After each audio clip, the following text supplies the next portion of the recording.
ओम नमो भगवते वासुदेवाय। ओम नमो भगवते वासुदेवाय। ओम नमो भगवते वासुदेवाय। ओम नमो भगवते वासुदेवाय। ओम नमो भगवते वासुदेवाय।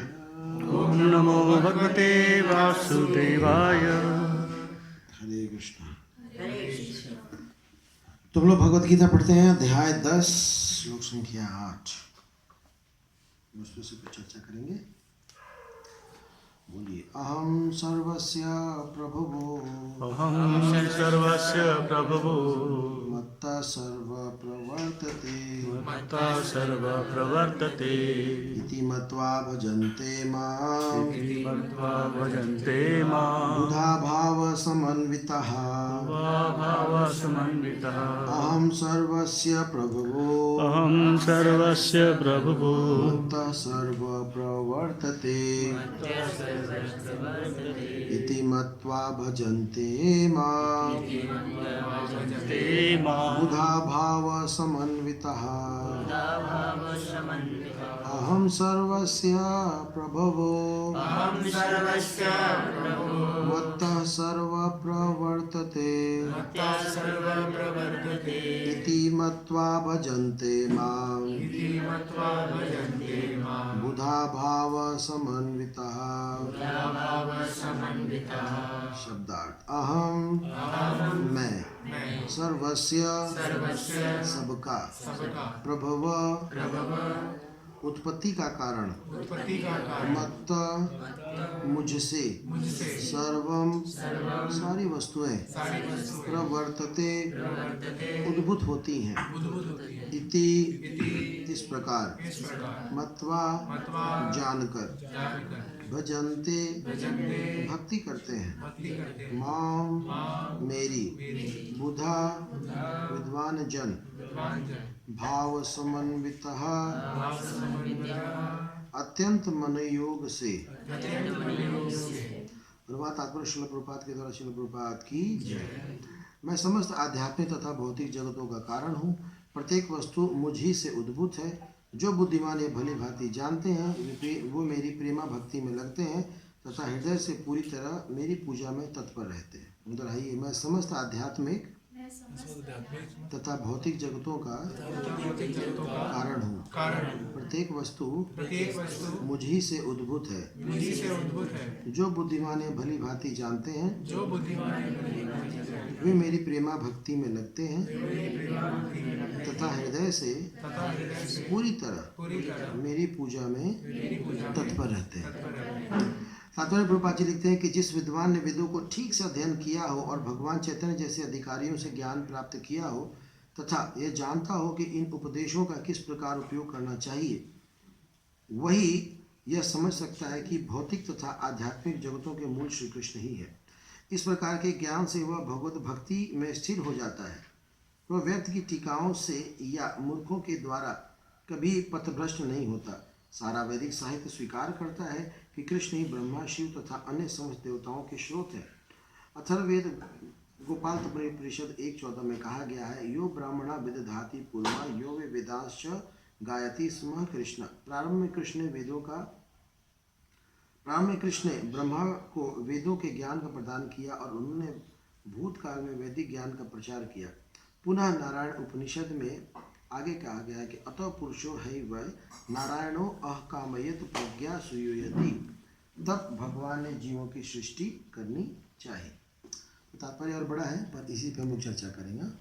ओम अज्ञानतिमिरान्धस्य ज्ञानाञ्जनशलाकया चक्षुरुन्मीलितं येन तस्मै श्रीगुरवे नमः। श्रीचैतन्यमनोभीष्टं स्थापितं येन भूतले स्वयं रूपः कदा मह्यं ददाति स्वपदान्तिकं। वन्देऽहं श्रीगुरो श्रीयुतापदकमलं श्रीगुरून् वैष्णवांश्च श्रीरूपं साग्रजातं सहगणरघुनाथान्वितं तं सजीवं साद्वैतं सावधूतं परिजनसहितं कृष्णचैतन्यदेवं श्रीराधा कृष्णपादान् सहगणललिता श्रीविशाखान्वितांश्च। हे कृष्ण करुणा सिन्धु दीनबन्धो जगत्पते गोपेश गोपिकान्त राधाकान्त नमोस्तुते। तप्त कांचन गौरांगी राधे वृंदावनेश्वरी विश्वानुसुते देवी प्रणमामि हरिप्रिये वाञ्छाकल्पतरुभ्यश्च कृपा सिन्धुभ्यैव च पतितानां पावनेभ्यो वैष्णवेभ्यो नमो नमः। जय श्री कृष्ण चैतन्य प्रभु नित्यानंद श्री अद्वैत गदाधर श्रीवासादि गौर भक्तवृंद। हरे कृष्णा कृष्णा कृष्णा हरे हरे, हरे राम राम राम हरे हरे। हरे कृष्णा। तो नववर्ष में आप सबका हार्दिक स्वागत है। नया साल सनातन धर्म का तो नहीं है, लेकिन फिर भी एक नया दिन है, एक नया महीना है, एक नई शुरुआत है। तो जब भी जहाँ भी सुधरने का मौका मिले तो वी शुड वेलकम, हमें स्वागत करना चाहिए। तो जनरली लोग नए साल में ऐसा संकल्प लेते हैं कि हम कुछ रेजोल्यूशन लेंगे, कुछ प्रण लेते हैं कि कुछ अपने अंदर परिवर्तन लाने का प्रयास करेंगे, है ना। और तभी इस नए साल में कुछ हमें प्रेरणा मिलने लगता है। और लोग 2, 4, 10 दिन तो फॉलो कर ही लेते हैं, फिर उसके बाद फिर सिगरेट और बोतल और फिर मूवीज़ और फिर चाय और फिर वो सब फिर इसी डाइल्यूट होने लगता है। तो क्यों ऐसा होता है ना, क्यों हम रेजोल्यूशंस लेते हैं और उस पर टिक नहीं पाते। आज हम लोग इसके ऊपर चर्चा करेंगे, है ना, कि क्या किया जाए कि हमारे जो रेजोल्यूशंस हैं, हम जो संकल्प लेते हैं ना, उस पर टिके रहें। एक बार बस पत्थर की लकीर, है ना, ऐसा हमारी पानी की लकीर है। पानी की लकीर देखा आपने, कितने देर रहता है? पत्थर की लकीर देर तक रहता है। तो हमारा संकल्प पानी की लकीर की तरह खींचा, खत्म, उसी समय संकल्प टूट गया, है ना, कई लोगों का। तो हम लोग ऐसा कुछ प्रयास करेंगे आज जानने का कि कैसे हम अपने संकल्प को बनाए रखें, ठीक ना। तो इस श्लोक में सबसे पहले भगवान क्या कह रहे हैं? भगवान कह रहे हैं अहम सर्वस्य प्रभुः मत्ता सर्व प्रवर्तते। मैं समस्त आध्यात्मिक और भौतिक जगत दोनों का कारण हूँ, सब कुछ मुझसे ही उद्भूत है। तो सबसे पहले तो ये जानना पड़ेगा कि बिना इनको केंद्र में रखे किसी प्रकार का संकल्प कोई फायदा नहीं है। कोई भी काम कर लो, इवन योगा भी करने जाते हैं ना, जिम, योगा क्लब जो भी खुलते हैं, एरोबिक्स, जिम्नास्टिक्स, आड़े टेढ़े करते रहते हैं शरीर को, कोई फायदा नहीं है जब तक किसमें बीच में नहीं रखेंगे, योगेश्वर को, है ना। योगिनाम अपि सर्वेषां मद्गत अंतरात्मना। तो समस्त योगियों में सर्वश्रेष्ठ कौन है? वो जो अपने हृदय में परमात्मा को रखता है ना। उसी तरह हम लोग जब पढ़ते हैं तो नारायणम नमस्कृत्य नरम चैव नरोत्तमं देवीं सरस्वतीं व्यासं ततो जयन्ति, सब लोग को प्रणाम करते हैं, कोई हमारा आराध्य होता है। हम अपने पुरुषार्थ पे, अपने बल पे अगर सोचेंगे कि अहम सर्वस्व, तो फिर वो गड़बड़ हो जाता है ना। और इस तरह से मनुष्य का अहंकार सामने दिखता है ना। कर्ता हमिति मन्यते, मनुष्य सोचता है कि मैं ही सब कुछ कर रहा हूँ। तो ये एक सबसे बड़ा कारण है जिसके कारण हमारा संकल्प टूट जाता है ना। हम अपने बल पे नहीं कर सकते, हमें सहारा लेना पड़ेगा, हमें हेल्प लेना पड़ेगा। और किसका? जो सर्वस्व प्रभु है, सबके स्वामी है, और जो सब कुछ उन्हीं से आता है।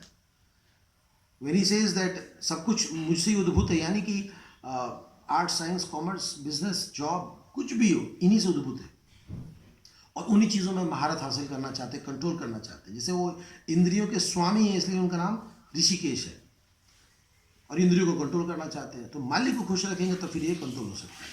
तो इसलिए भगवान के यहाँ सर्वस्व, सबके स्वामी है, तो इनको सबसे पहले में केंद्र रखना पड़ेगा। और उसके बाद जो चीज़ हमें हमारे नियम में पक्का कर सकता है वो है एटीट्यूड। क्या वो? एटीट्यूड। तो कहते हैं भाव, हमारा भाव कैसा है। संसार में कई सारे ऐसे लोग हैं जो बहुत टैलेंटेड हैं, गुणवान हैं और बहुमुखी प्रतिभाओं से लैस हैं, गुणों की कोई कमी नहीं है उनके अंदर, फिर भी चल नहीं पाए या चल नहीं पाते हैं, ये चल नहीं पाएंगे, है ना। कोई अच्छा गाता भी है, बजाता भी है, मैनेजमेंट भी अच्छा करता है, सब कुछ बढ़िया है, लेकिन देखो तो खाली बैठा है। हो सकता है ऐसा? बिल्कुल हो सकता है। और कुछ लोग ऐसे हैं जिनको कुछ नहीं आता, है ना, कुछ नहीं आता, फिर भी वो प्रिय है गुरुजन के, है ना, भगवान के। तो क्या चीज़ है जो इससे अलग करता है, उससे अलग नहीं करता है? वो है एटीट्यूड। वो एटीट्यूड के कारण ही हमारे ये नियम टूट जाते हैं, मतलब जो संकल्प रहते हैं वो टूट जाते हैं, और एटीट्यूड के कारण ही हम आगे नहीं बढ़ पाते। एटीट्यूड के कारण ही हम अकेले पड़ जाते हैं, अकेलापन आ जाता है लाइफ में ना। तो भाव का बहुत महत्व, इसीलिए हमारी संस्था का नाम भी प्रभुपाद ने ही दिया, अंतर्राष्ट्रीय श्री कृष्ण भावना मित्र संस्था। एटीट्यूड कैसा होना चाहिए? कृष्णा कॉन्शियस होना चाहिए। इसको बहुत सरल समझना। जैसे मान लीजिए आप कहीं बाहर जा रहे हो और किसी बोर्ड पे 3 लिखा हुआ है ना, कभी कभी आता है ना, ट्रिपल बोनांजा, 3 ऑफर, एक के साथ 3 फ्री, ऐसे। वो 3 जब आप देखते हो ना, 3 उंगलियां देखते हो ना, आपके मन में क्या याद आ रहा है, क्या आपको स्मरण हो रहा है, वही आपका एटीट्यूड है। आप जैसे देखिए 3, वाह, ब्रह्मा विष्णु महेश, एक एटीट्यूड है आपके अंदर, यही चल रहा है, अमर अकबर एंथनी, वो आपका एटीट्यूड है। आप उसको देख के क्या याद करते हो, वही, you are what your mind is, आप वही हैं जो आपके मन में चल रहा है।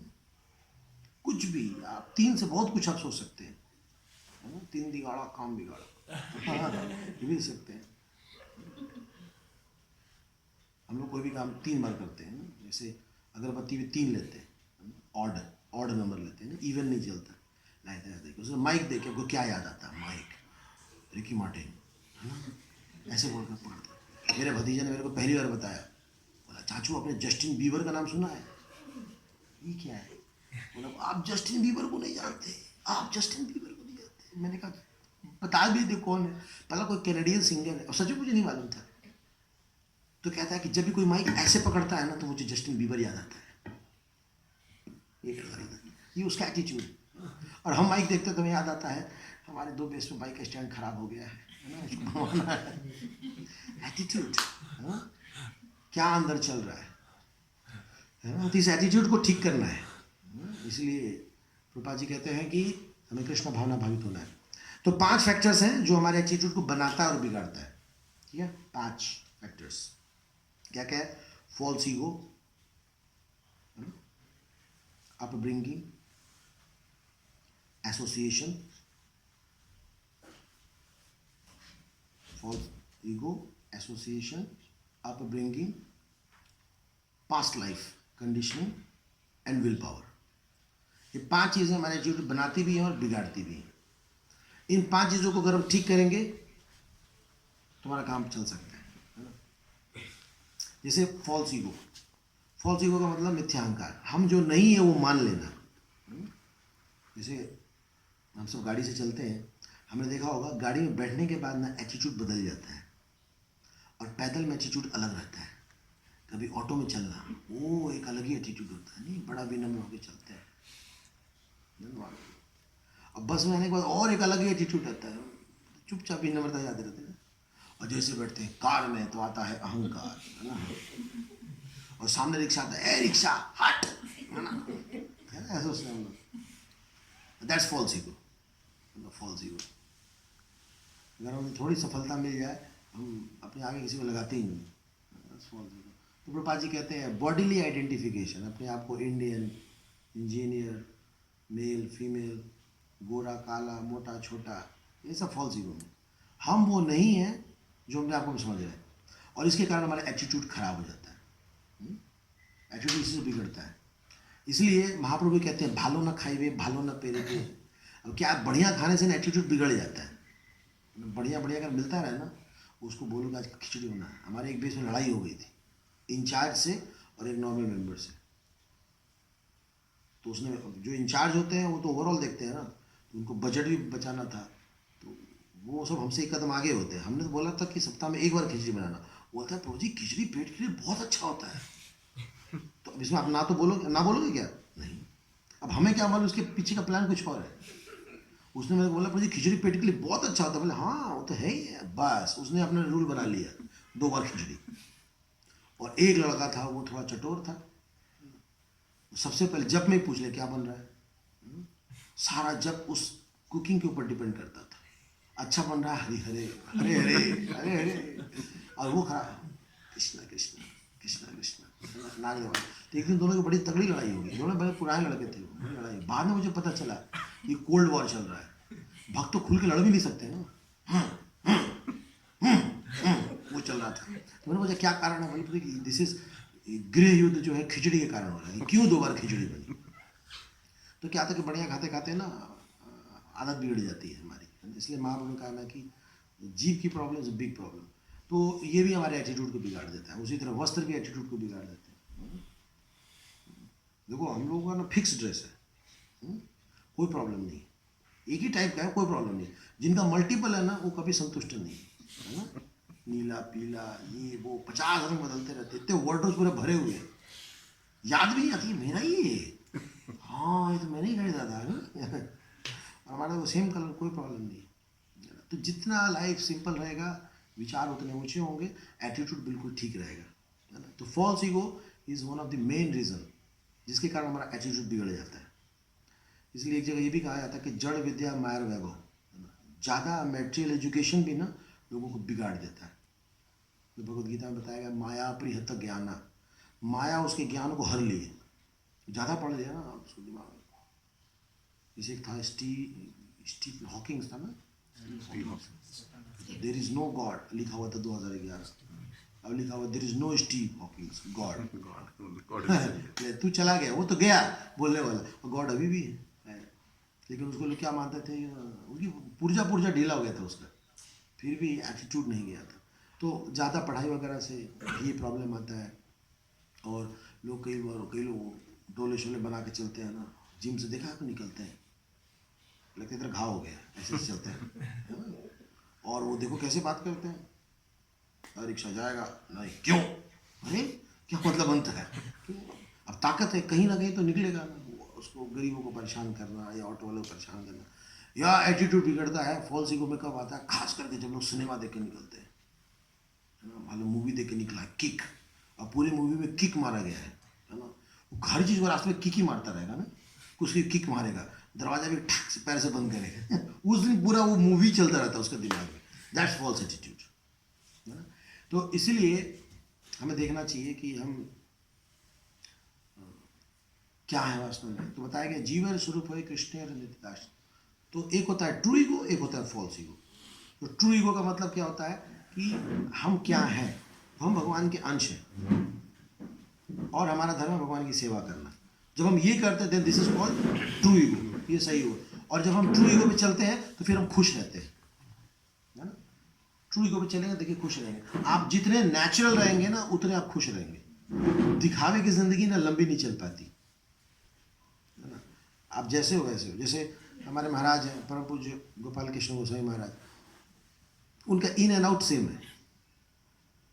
वो जैसे आपसे बात करते हैं वैसे हमसे ही बात करते हैं, वैसे ही बैठते हैं। अकेले रहेंगे तो भी ऐसे ही बैठेंगे, और आप मिलने जाओगे तो भी ऐसे ही बैठेंगे।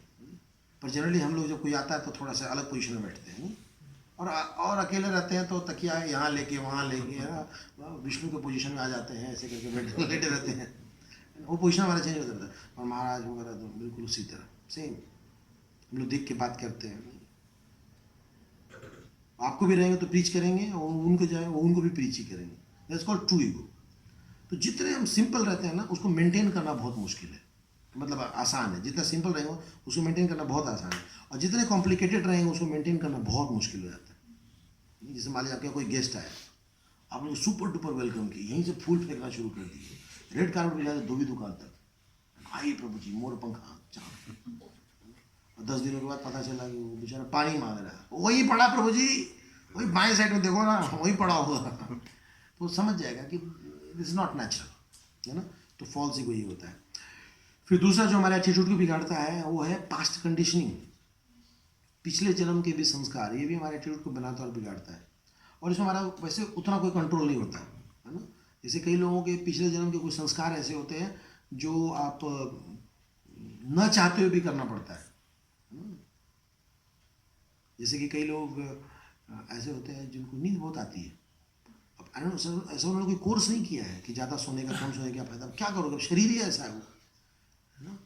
1 सेकंड में नींद आ जाता है। मैं तो ताज्जुब होता हूँ, देखते रहेंगे ऐसे कैसे सो जाते हो। और खास करके सैंपल आपको देखने को मिलेगा भागवतम क्लास वगैरह में। एक बार मेरे और एक भक्त में ना कंपटीशन हुआ, कौन किसको उठाएगा। मैं उसको 38 बार उठाया, उसने मेरे को 22 बार उठाया 1 घंटे में। पता नहीं कहाँ से नींद आती है उस समय ना, भागवतम की क्लास में। उठने भी रहते हैं ना सुबह से, लेकिन वो तो चलो ठीक है थोड़ा बहुत होता है, लेकिन कुछ लोगों को तो हद होता है, मतलब वो दिन में भी सो जाए। जैसे कुछ लोग ऐसे होते हैं, अगर दिन में सो जाओ ना तो रात में नींद ही नहीं आती, बड़े बहुत ट्रबल होता है। कुछ लोग कभी भी सो जाते हैं, लेटे तुरंत सो गए, नहीं सो गए, हाँ अभी तब लेटे थे, दिन में सोए थे, हाँ और शाम में भी लेटे थे, नींद आ गई, हाँ नींद आ गई भैया। मैं तो समझ नहीं आता, मैं तो नाम नहीं बताऊंगा, लेकिन कुछ लोग ऐसे हैं, हम जैसे हम तो उनको देखते ही रहते हैं, बताओ अभी अभी आए है ना, और उनको पार्टी की तरह लगता है ना, चलो थोड़ा सा सोते हैं, है ना, सोते हैं, 5 मिनट का समय मिलेगा ना सो जाएंगे वो। और कभी कभी तो वो दूध गर्म करने का जो काम होता है ना, उसी में क्यों कहते हैं हाथ चलता रहा, आँख मत के। अब ये चीजें ना इस लाइफ की नहीं, ये पुरानी है, उधर से आया हुआ है। और कुछ लोग की नींद एकदम फटफट खुल जाती है ना, एक क्लिक होगा ना खट से खुल जाएगा। कहीं दूर कहीं बैंड बाजा बज रहा होगा, उसको तकलीफ होगा। दिल्ली पुलिस बिल्कुल अलर्ट नहीं है, बताओ 10 बजे के बाद बैंड बजेगा, उससे तकलीफ है, वहाँ बैंड बाजा बज रहा है, इसको यहाँ पे तकलीफ है, थोड़ा सा खिटपिट भी होगा तो हो जाएगी। दिस इज पास्ट कंडीशनिंग, पुराने लाइफ के, पुराने जन्म के संस्कार। या फिर कई लोग बड़े जल्दी हाथ की सफाई बड़े एक्सपर्ट होते हैं ना, एक बार हाथ घुमा देंगे सामान गायब, अरे कैसे गायब कर लिया, जादू, छोटा पीसी सरकार, है ना, कि लोग हाथ घुमाएंगे फरार कर देंगे, उन्होंने सीखा नहीं है वो। उसी तरह कुछ अच्छी भी आदतें भी होती हैं पिछले जन्मों की, है ना, जैसे बड़ी जल्दी करताल बजाना सीख जाएंगे, है ना, 1 2 3 1 2 3 वो सीख जाते हैं वो, है ना। जैसे गदाधरपुर उनका बेटा है छोटा सा, वो जगन्नाथ मंदिर में गया, पृथ्वी पूरा पृथ्वी हिलाने लगा वो, है ना, तुरंत सीख गया वो, खट खट बजाना नहीं। और कई लोग अभी घिन तेरे खेटा सीख ही रहे वो।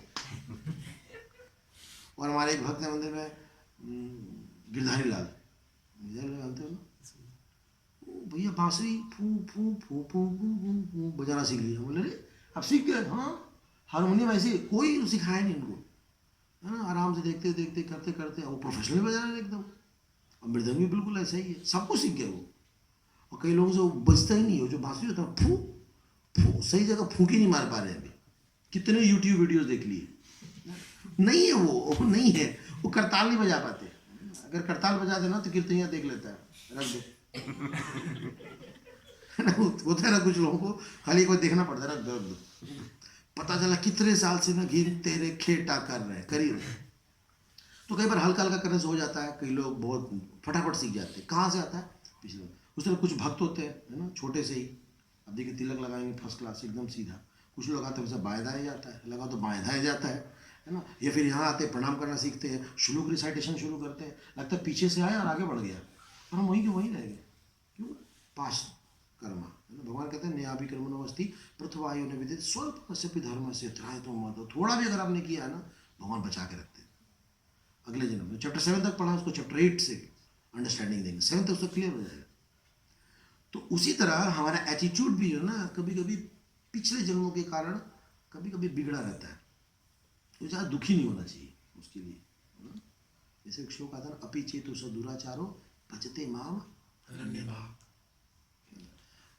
तो ऐसे लोग क्या मानना चाहिए, साधुरेव सम्मन्यतः, ऐसे लोगों को साधु ही मानना चाहिए। क्यों? क्योंकि वो चाहता वैसा नहीं है, but just because of previous conditioning ना, तो उनको बुरी नजर से नहीं देखना चाहिए। और एक बार एक प्रवचन में सुना था, महाराज बता रहे थे कि अगर आप जप करते हो और जप करते करते आपको नींद अगर आ जाए और एकदम से आप नींद खुल जाए और फिर आप चैंटिंग करना शुरू कर दिए, तो आपको ये समझना चाहिए कि आप नहीं सो रहे थे। कौन सो रहा था? शरीर सो रहा था, मन सो रहा था। कितना अच्छा लगता सुन के ना। अरे अच्छी बात बताई आपने, नहीं आप कंफर्टेबल लग रहा है। तो आप नहीं सो रहे थे, कौन सो रहा था? मन या शरीर सो रहा था। और हम मन और शरीर तो है ही नहीं, हम तो चैंटिंग कर रहे थे ना। बॉडी जो है वो फटीग है, शरीर थका हुआ है, हम नहीं थके हुए। लेकिन अगर ऐसा हो कि आप जब कर रहे हो हरे कृष्णा आपको उठाए प्रभु कहाँ हूं मैं, तब ये फिर वही सो रहा था, समझ। अगर उसको याद ही नहीं आए ना उठने के बाद भी कि वो जब कर रहा था, इसका मतलब कि ये एक्चुअली सो रहा था। लेकिन कई लोग वहीं से कंटिन्यू करते हरे कृष्णा कृष्णा हरे हरे हरे राम, मतलब कि मुंह से आवाज निकलना बंद हो गया है, कानों में आवाज आना बंद हो गया, बट चैंटिंग अंदर चल रही थी। So this is not offence. और हमने महाराज को दंडवत प्रणाम किया। फिर महाराज यू आर सो नाइस, आपने हमारी कितनी बड़ी प्रॉब्लम सॉल्व कर दी। हम तो सोचते थे ये हमारे अनर्थ है। नो, इट्स नॉट आवर अनर्थ, it's just because of the body. ये कलयुग का शरीर है, फिटीग है, थका हुआ है, क्या करोगे। सो कीप चैंटिंग, जाप करते रहिए। तो ऐसे पुराने कुछ संस्कार हैं हमारे आ जाते हैं, लेकिन हमें क्या करना चाहिए, इनसे परेशान नहीं होना चाहिए। जैसे बताया जाता है कि अगर पंखा बंद कर दो तो फिर भी उसका ब्लेड थोड़ी देर तक घूमता रहता है। तो ये नहीं सोचना चाहिए कि हमने तो पंखा बंद कर दिया, कोई बात नहीं। आपने बैड हैबिट्स रोक दिए हैं, फिर भी उसका ज्वार भाटा आएगा, वो झटके आएंगे, थोड़े बहुत आएंगे ना। उसके चक्कर में हम भगवान की सेवा न रोक दें। अरे हम तो गए गुजरे, हमसे कुछ नहीं होने वाला, मेरा जीवन तो बेकार। नहीं, लगे रहे, डटे रहे। देखिए उतने बड़े पापी हम बन नहीं सकते जितने बड़े से बड़े पापी सुधर गए। जैसे मृगारी है या रत्नाकर डाकू है, सोचो लोग कितने बड़े, उतने बड़े डाकू बन सकते हैं हम लोग। मारा किसी को नहीं ना, सोचो। तो अगर वो सुधर सकते हैं तो हम लोग कुछ भी नहीं है। तो हमारा केस उतना नहीं बिगड़ा है, तो दिल छोटा नहीं करना चाहिए। तो ये एटीट्यूड हमारा बनता बिगड़ता पास्ट कंडीशन से भी है। And then association. एसोसिएशन का मतलब क्या होता है, संगति। संग से भी हमारा एटीट्यूड बहुत, और उसका तो बहुत फर्क पड़ता है किस प्रकार की संगति है। कई बार देखा रास्ते में चलते हुए ना, कई लोगों को उनके हाथ में झोला भी होता है ना, तो लगता है कि बीज बैग लिए हुए लगा ना कभी दूर से, ये बीज डिबूटी के आ रहे सब्जी का झोला है ना, ऐसा लगता है। क्योंकि ऐसे लोगों के साथ सुबह शाम उठते बैठते रहते हैं, वो दिखने बिल्कुल वैसे ही लगता है। कभी कभी कुछ लोग कुछ बोलते तो लगता है हरी बोल बोला। हरी बोल, आपने हरी बोल बोला नहीं, क्योंकि दिन भर यही सब सुनते रहते हैं, हरी बोल हरे कृष्णा, ये सुनते रहते हैं, तो कान में उसको वही दिखाई देता है। दूसरे को भी उनको भक्ति दिखाई देते हैं। तो संग का बहुत ज्यादा फर्क पड़ता है। देखिए संग सजीव और निर्जीव दोनों से होता है। सजीव का तो फर्क पड़ता ही है, लेकिन आजकल निर्जीव चीजों का ना हमारे ऊपर ज्यादा फर्क पड़ रहा है। पहले जो लिविंग एंटिटीज थे उनका हमारे जीवन से ज्यादा लेना देना था। लोग एक दूसरे से मिलते थे तो उनके बारे में पूछेंगे, उनके परिवार के बारे में पूछेंगे, उनकी गैया उनकी भैंसिया के बारे में पूछेंगे, खेत खलिहान के बारे में पूछेंगे। लेकिन आजकल लोग निर्जीव चीजों के बारे में पूछते हैं। कौन से फ्लैट में रह रहे हो, कौन सी गाड़ी खरीदी, which is the latest mobile, है ना। देख रहे हैं अब एसोसिएशन कैसा होता जा रहा है, नॉन लिविंग होता जा रहा है। हमारा एसोसिएशन नॉन लिविंग होता जा रहा है। अब हम लिविंग लोगों से बहुत कम मतलब रख रहे हैं। नॉन लिविंग में ना लिविंग ढूंढते हैं, और साक्षात लिविंग खड़ा है उसको दिखाई नहीं देता। नहीं, उस रूम से उस रूम में पूछेंगे खाएगा, खा ले, फिर यहीं से फोन से बात होती है, मैसेज से बात, फोकट में हो रहा तो ऐसा करके। This is very very bad. Impersonalism कहते हैं। लोग इम्पर्सनल चीज़ों का ज़्यादा सहारा ले रहे हैं। और बैड एसोसिएशन क्या होता है, सिर्फ मनुष्यों से नहीं होता है, आजकल ज़्यादातर नॉन लिविंग थिंग्स से हो रहा है। जैसे कि बुक्स, किस प्रकार की बुक्स हम पढ़ते हैं, है ना, ये जो न्यूज़ वगैरह में आते रहते हैं, ये सब एसोसिएशन में आता है। हम उसकी संगति करें ना, उससे हमारा मूड बनता है और बिगड़ता भी है। मान लो अपने पन्ने खोले तो कोरोना का एक नया स्ट्रेन आया है, और ये स्ट्रेन नोएडा पहुंच चुका है। यार कल ही मैं नोएडा गया था और पूरा टेंशन हो गया, अरे गर्म करना काढ़ा जरा, है ना। अब देखो उसका एटीट्यूड बदल गया, क्यों, उसने बैड एसोसिएशन ले पढ़ लिया वहाँ पे। अब क्या गारंटी है कि नोएडा से यहाँ आएगा, हो सकता है दिल्ली से नोएडा गया, कोई जानता है क्या। और ये स्ट्रेन वो स्ट्रेन, पता नहीं कितने स्ट्रेन फैले हुए हैं। अब डरा रहे हैं, समझा रहे हैं।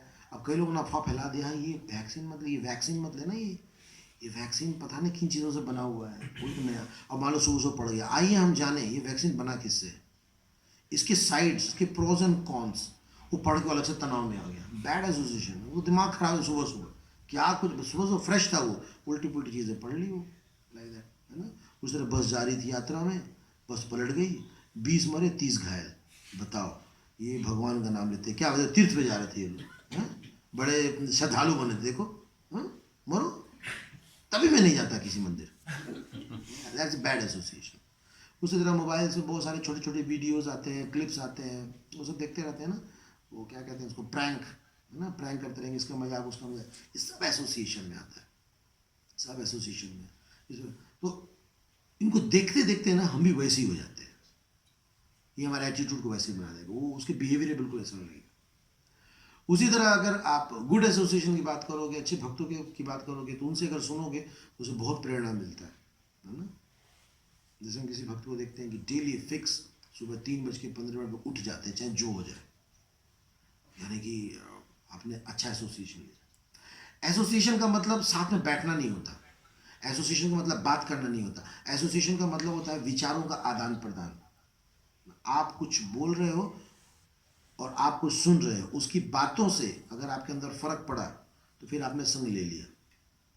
ऑफिस में जाके बातें करते हैं उसके एसोसिएशन नहीं कहते, अगर टू द पॉइंट है तो। कॉलेज में टू द पॉइंट है तो उसके एसोसिएशन नहीं कहते। एसोसिएशन कहते हैं जब हम एक सीमा के बाद जब बढ़ते हैं, जब ज़्यादा पर्सनल होने लगते हैं। जैसे मान लो ऑफिस में पूछे ये फाइल कहाँ है, या इसका रिपोर्ट कैसा है, इसमें एरर आ रहा है, बग्स आ रहे हैं, मैं इसको ठीक कर लूँ, यहाँ तक तो ठीक है, और क्या हाल है, बढ़िया दिखने में, हाँ यार बड़ा, ये शुरू हो गया एसोसिएशन। जहाँ आप थोड़े पर्सनल हुए, हार्ट के लेवल में बातें शुरू हुई, दैट्स एसोसिएशन। तो इसलिए हमें इस एसोसिएशन का ध्यान रखना पड़ेगा।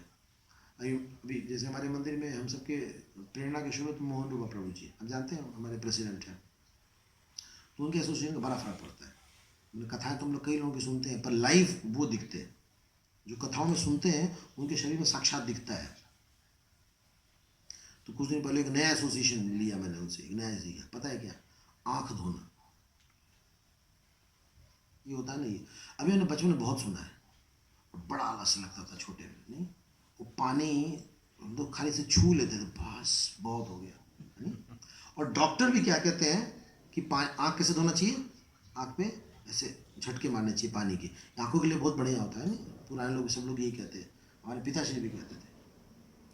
अभी कुछ दिनों से क्या देखा है, हमारे प्रभु जी जो है ना, भाई साहब जबरदस्त तरीके से धोते हैं भैया, वो जाते हैं छप छप छप छप छप छप छप छप छप छप छप छप छप छप छप छप, उनको लगा हो गया, नहीं फिर छप छप छप छप छप छप छप छप। तो एक दो बार देखा मैंने, क्यों धोते हैं, तो लगा एक आध दिन धोते, डेली धोते हैं। अब उनको देखते कि मुझे भी आदत पड़ गई है, मैं भी कम से कम 4-5 बार तो धो ही लेता हूँ। दैट्स एसोसिएशन, ये एसोसिएशन है, अच्छी चीजें सीख रहे हैं।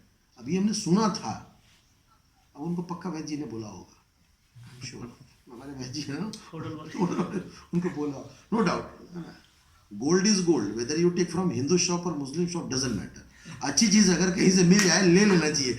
मेरे को तो ये बात बस समझ में आई, और सच में मुझे फर्क पड़ा, ऐसा लग रहा है अब मैं चश्मा लगा के नहीं पड़ रहा है, अब पता नहीं उसके कारण या लाइट अच्छा है यहाँ पे, पता नहीं, मैंने भी कुछ भी रीजन हो, लेकिन अच्छी चीजें मिली है, लेना चाहिए। वो एक दिन बता रहे थे कि रूप गोस्वामी ने हमें कहा है प्रॉपर ब्रश करना चाहिए, प्रॉपर ब्रश करने के लिए बताया गया है, एंड ही फॉलोज। हमारी तरफ नहीं, लेफ्ट राइट लेफ्ट राइट नहीं, वो प्रॉपर ब्रश करते हैं। This is association. खाली भगवत गीता भागवतम बड़े बड़े फिलोसफी नहीं होते, दिस इज एसोसिएशन, ये साधु संघ है ना, हम सीख रहे हैं, रूप गोस्वामी हमारे आचार्य में बता रहे हैं कैसे जिंदगी जीना है, ये तो एसोसिएशन है। लेकिन वही हम बाहर जाएंगे तो वो लोग क्या करते हैं, वो मुंह में पी लेते हैं, पता है क्या होता है, वो माउथ वॉश जो होता है, कहते हैं ब्रश करने की जरूरत नहीं है। क्या ये कैसे एसोसिएशन, कुछ इतना ज़्यादा शॉर्टकट कहते हैं कि देखो आप 5 मिनट ब्रश करो या फिर थोड़ा वो माउथ वॉश कर लो। मैंने कहा ये कहाँ लिखा हुआ है, और बाद में मुझे पता चला कि that is not good for health, वो अच्छा नहीं, दैट इज नॉट वैदिक। रूप गोस्वामी ने कहीं नहीं कहा यूज माउथ वॉश, है ना, वो प्रॉपर ब्रश करने के लिए सिखाया। This is association. तो हम किसके साथ रहते हैं या हम किसको अपना संग देते हैं, इसका हमें बहुत ध्यान रखना चाहिए, है ना। लोग वॉच करते हैं, खास करके छोटे बच्चे या फिर हमारे सबऑर्डिनेट्स वॉच करते हैं। एक दिन ऐसे मैंने प्रभु जी से भी पूछा कि प्रभु जी कई बार कुछ भक्त 12 तिलक नहीं लगाते, तो प्रभु जी ने कहा कि मैं भी नहीं लगाता सुबह में।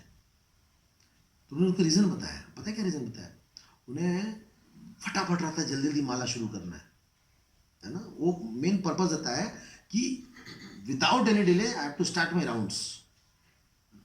लेकिन अन्यों के लिए क्या बताते हैं कि जो बेसिस में जाते हैं, जो सेंटर में जाते हैं, उनको भारतीय तिलक लगाना चाहिए। क्यों? क्योंकि दूसरे देखेंगे, नहीं तो फिर क्या होगा, एक परंपरा बन जाएगा। समझ रहे आप? तो इसको एसोसिएशन कहते हैं, संघ। तो हमारे संघ का हमारे जीवन में बहुत फर्क पड़ता है। ये हमारे एटीट्यूड को बना देता है। हम देखते हैं कैसे लोगों को डील करते हैं वो। बड़े से बड़ी जो समस्या आती है महाराज जी के पास, या फिर और भी मंदिर में सीनियर डिवोटी, एक और डिवोटी है मंदिर में, उनका एक असिस्टेंट जो है वो एक बार ऐसी कंप्लेन कर दिया, मैं प्रभु जी के साथ नहीं जाऊंगा। बोले क्यों? अरे इनके साथ मैं नहीं जाऊंगा भैया, दिन भर घुमाते रहते हैं ये, वो फंडेजर दिन भर घुमाते रहते हैं गाड़ी में, यहाँ वहाँ, इसके यहाँ उसके यहाँ, वो फंडेजर में घुमाते रहते हैं। बेचारा परेशान हो गया, लास्ट में कंप्लेन कर दिया। मीटिंग में बात आ गई, मीटिंग में बात आई तो फिर प्रभु जी को बुलाया गया। बोला कि प्रभु जी ये तो आपके सेक्रेटरी इस प्रकार कंप्लेन कर रहे हैं। अब वो प्रभु जी को देखो, बोला अच्छा मेरे वजह से आपको कष्ट हुआ, मैं आपसे क्षमा मांगता हूँ, मैं आपको दंडवत प्रणाम करता हूँ, और लेट के प्रणाम कर ली। सारा प्रॉब्लम सॉल्व 1 मिनट के अंदर, है ना। वरना इश्यूज बनाने को तो बहुत कुछ बन सकता था, वो 2 बात वो बोलता, 3 बात ये बोलते, फिर बात की बातें बढ़ती जाती। 1 मिनट में उन्होंने हाथ जोड़ा और क्षमा मांगा, एंड देन फिनिश।